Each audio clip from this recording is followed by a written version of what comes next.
suppose we already know this, we have solved several questions of this sort. Suppose I want to find the square root of 4 plus 2 root 3, right? Square root of 4 plus 2 root 3. I am interested in expressing this expression as a square plus 2ab plus b square. In the 2ab, 2 is present. Here also 2 is present. The 2 is something which I will be searching for always, because the 2 will help me to solve the questions very easily. Already 2 is present here. This is a term, root 3. B term is not there. I can write it as root 1, because anything multiplied by root 1 is nothing but the same thing. The expression will not change. So, can I say that I wrote root 3 as root 3 into root 1, but I can also say that forget about that square root. 3 plus 1 if I take, 3 plus 1 if I take, I will get the first variable or the constant. In fact, if I add 3 and 1, I will get this constant 4. So I can directly write the answer as whatever which is there as the first surd, which is root 3, whatever which is there as the second surd, which is root 1 or 1. If it is plus in between, I will write it as plus. Answer is root 3 plus 1. Right? Answer is root 3 plus 1. Suppose for example, if it is 7 plus 4 root 3, I want 2ab term, right? I want 2ab, but instead of 2 I have 4 here. That 4 can be written as 2 times of 2. Again, this 2 I need it for 2ab notation. I will keep it as it is.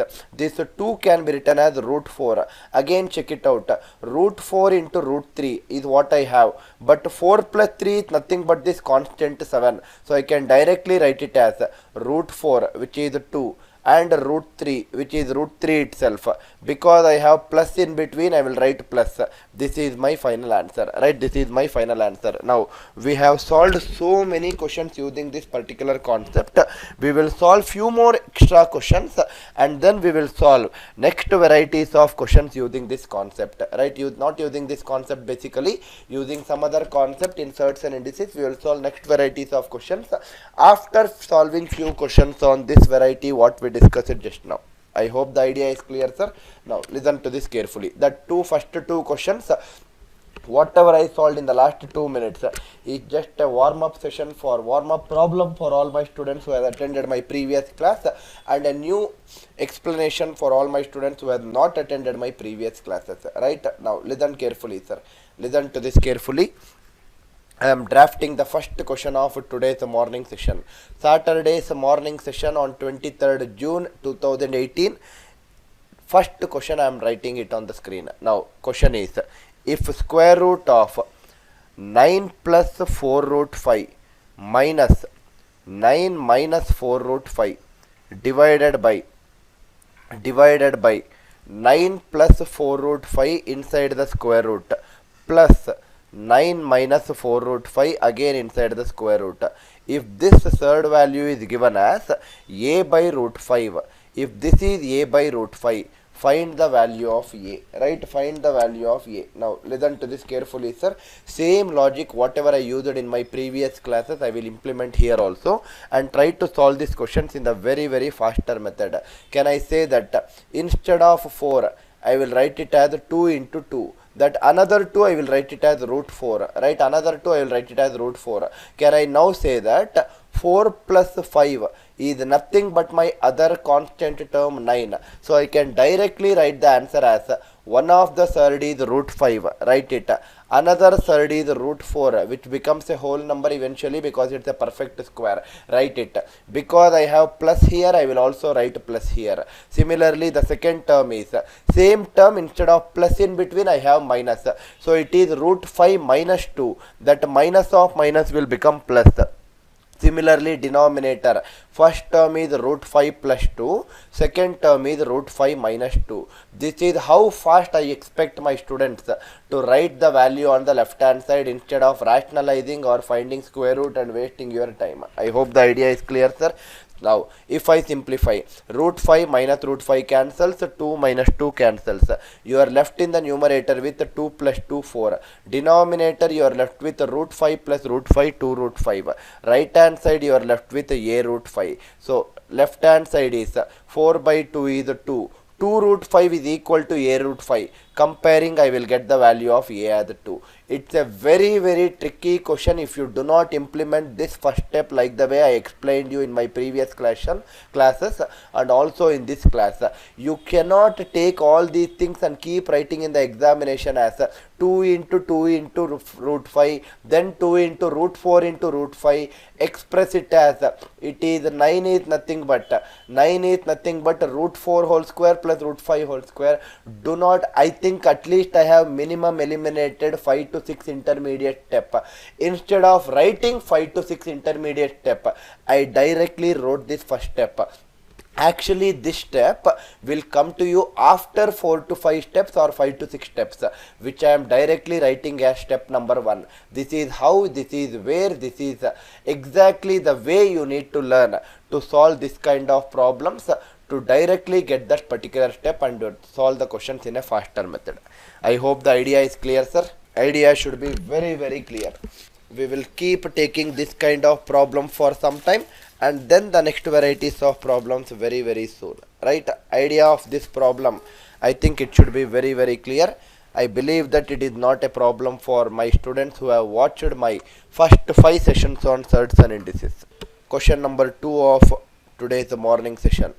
If x is equal to root 3 minus root 2 divided by root 3 plus root 2 and y is equal to root 3 plus root 2 divided by root 3 minus root 2.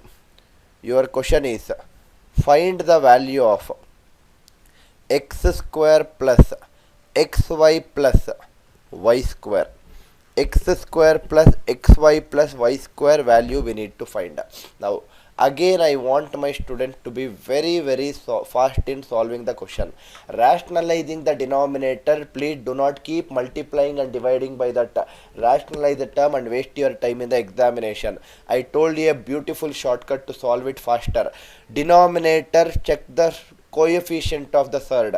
Here it is 1 root 3. Here also it is 1 root 2.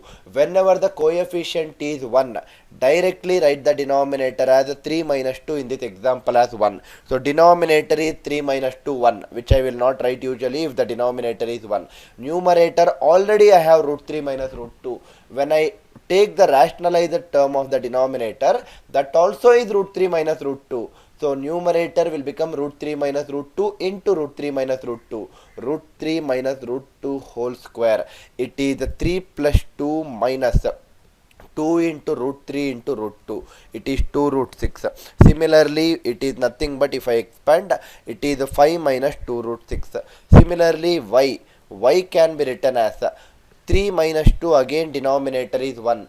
Numerator becomes root 3 plus root 2 whole square.